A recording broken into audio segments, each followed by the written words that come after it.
wabyariye umukiza. Twese dushime Jambo wigize umuntu akemera kubyarwa n'umukene.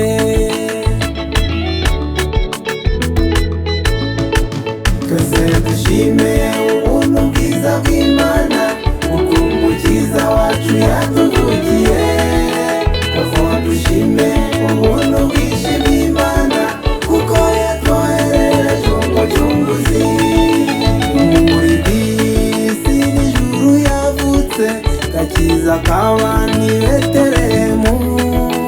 Abamwemera twese tumusingize, tumuririmbe n'umwana w'Imana.